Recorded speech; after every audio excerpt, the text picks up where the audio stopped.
Bonjour, je suis Stéphane Lemire, interniste gériatre et président fondateur de la Fondation Âge.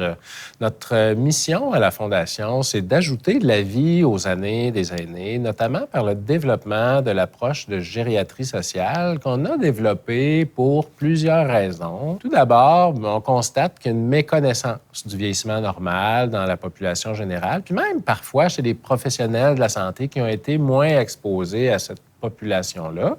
Aussi, le réseau de la santé il est principalement configuré de manière historique là, pour les urgences, les soins aigus. Par contre, le vieillissement s'accompagne souvent de problèmes qui sont plutôt chroniques, que ce soit des maladies chroniques ou des problèmes au niveau de déterminants de la santé.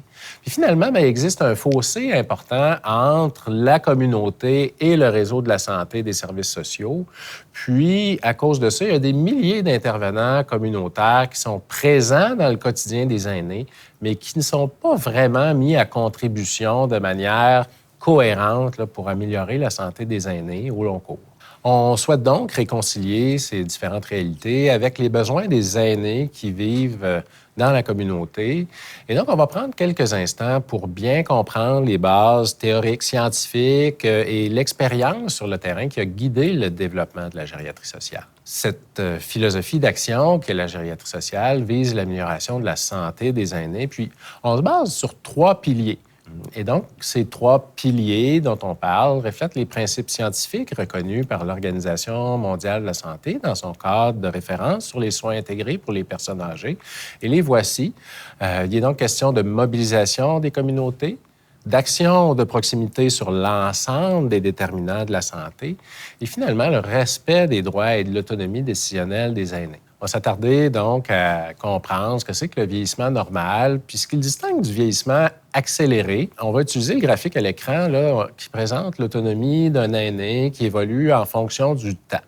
Et ce qu'on constate au cours du vieillissement normal, qui est représenté par la courbe du haut, on constate que l'aîné demeure, somme toute, autonome malgré qu'avec le vieillissement, il y a des changements physiques, des changements psychologiques, des changements aussi au niveau social qui sont inhérents au processus du vieillissement. En gériatrie sociale, on souhaite favoriser le maintien des capacités et le vieillissement normal des personnes en évitant qu'elles plongent dans un vieillissement accéléré ou du moins arriver à repérer les situations problématiques rapidement pour intervenir lorsqu'il y a un vieillissement accéléré. Sur le graphique, dans la loupe à droite de l'image, on voit que l'écart qui se creuse entre les 2 courbes représente une occasion de repérage et d'intervention pour freiner le déclin et reprendre une courbe de vieillissement normal. Pour sa part, le vieillissement accéléré entraîne un changement plus rapide de l'état d'une personne, tel qu'illustré par la courbe au bas du graphique.